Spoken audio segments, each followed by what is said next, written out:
Hello friends, welcome to all my YouTube video. So in this video we will discuss about polynuclear hydrocarbons. तो polynuclear hydrocarbons क्या होते हैं कि aromatic hydrocarbons होती हैं उसकी क्लास से बिलोंग करते हैं, ठीक है। और उसके बाद जो एरोमेटिक रिंग है उसके हाइड्रोकार्बन्स काफ़ी सारे मल्टीपल हाइड्रोकार्बन्स मिलके वो जो नए कंपाउंड फॉर्म करते हैं उसको क्या बोलते हैं, पॉलीन्यूक्लियर हाइड्रोकार्बन्स। और जो ये पॉलीन्यूक्लियर हाइड्रोकार्बन्स है वो 2 और मोर बेंजीन रिंग जब फ्यूज़ हो जाती है उसके बाद जो भी पॉलीसाइक्लिक एरोमेटिक हाइड्रोकार्बन्स बनते हैं उसको पॉलीन्यूक्लियर हाइड्रोकार्बन बोलते हैं, ठीक है।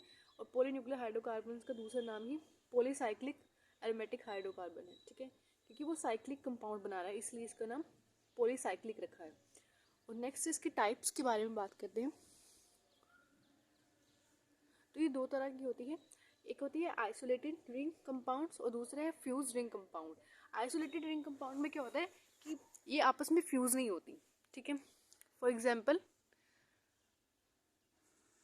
पहला एग्जांपल है ट्राइफिनाइल मीथेन।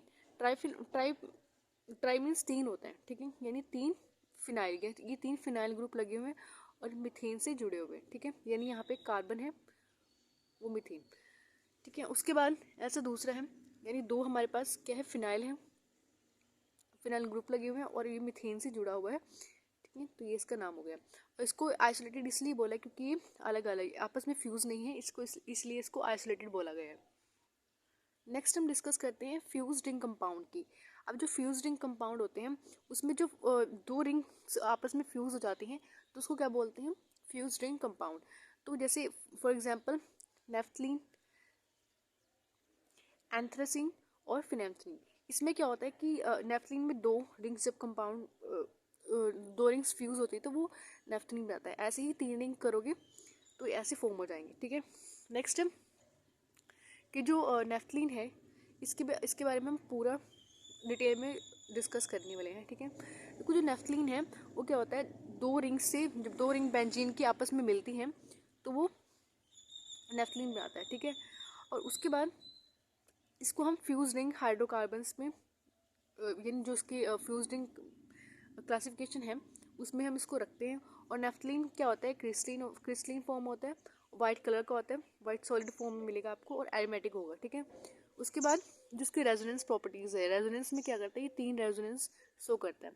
तो इसमें 3 रेजोनेंस स्ट्रक्चर शो होते हैं और वो भी किस वजह से शो होते हैं, क्योंकि जो पाई बॉन्ड है वो पाई बॉन्ड डीलोकलाइज होता रहता है बार बार, ठीक है। जब वो डीलोकलाइज होगा तो देखो यहाँ पे पहले इसकी 3 क्या है, इसकी रेजोनेंस स्ट्रक्चर है। देखो पहले बॉन्ड यहाँ पे था, यहाँ पे, ठीक है, ये पहला बॉन्ड यहाँ पे था, उसके बाद ये डीलोकलाइज होके ये वाला बॉन्ड यहाँ पे चला गया, तो पहला रेजोनेंस हो गया।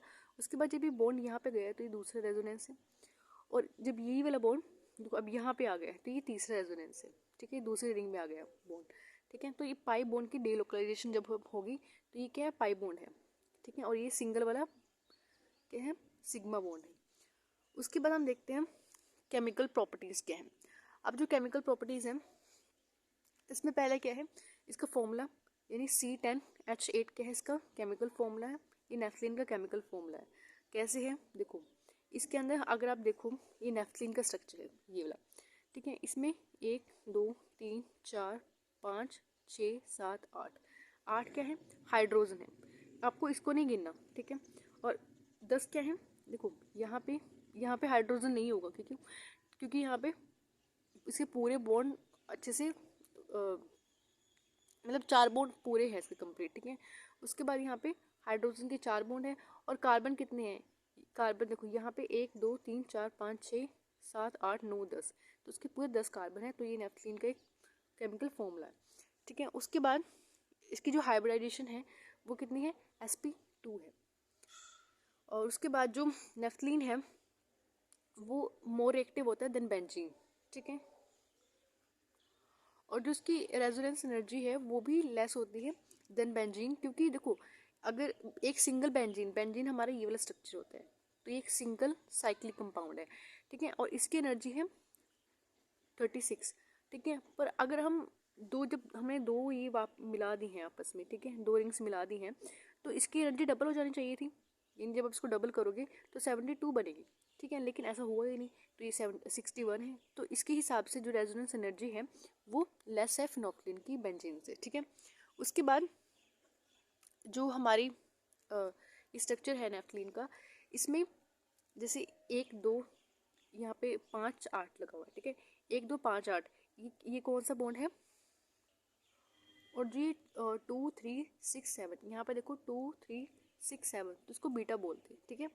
अब देखो इसको बीटा बोलते हैं, तो हम जब हम इसकी नेमिंग करते हैं तो देखो नेमिंग में क्या होता है, यहाँ पे देखो जैसे ये बीटा लगे हुए हैं ग्रुप, ठीक है।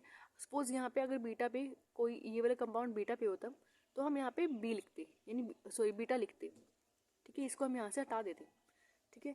तो ऐसे ही अगर यही कंपाउंड जैसे यहाँ पे सपोज ये यहाँ पे ना होता, सेम कंपाउंड ये वाला होता, तो हम इसको ऐसे लिखते हैं, ठीक है। और एक चीज़ और कि जो ये नंबरिंग है, ठीक है, हम इसको नंबरिंग के हिसाब से भी लिख सकते हैं। देखो यहाँ पे अगर यहाँ पे बीटा पे ये 2 आ रहा है तो यहाँ पे हम 2 भी लिख सकते हैं, ठीक है। नेक्स्ट है जो कार्बन कार्बन बॉन्ड होता है, जो लेंथ होती है वो सेम नहीं होती, ठीक है, क्योंकि वो जिसका रेजोनेंस प्रॉपर्टी है, जो रेजोनेंस है वो बार बार चेंज हो रही है, तो उसकी वजह से क्या हो रहा है, उसकी जो बॉन्ड की लेंथ है वो भी चेंज हो रही है, ठीक है, यानी इसमें सेम नहीं होती। उसके बाद है जो उसकी केमिकल, जो उसकी फिजिकल प्रॉपर्टीज़ है नेफ्थलीन की, वो कौन कौन सी है। पहले तो वो वाइट क्रिस्टलाइन सॉलिड है, उसके बाद जो उसकी मेल्टिंग पॉइंट है वो 80 डिग्री सेल्सियस है, और जो उसकी बॉइलिंग पॉइंट है 270 है, और insoluble in water, soluble in organic solvent, ठीक है।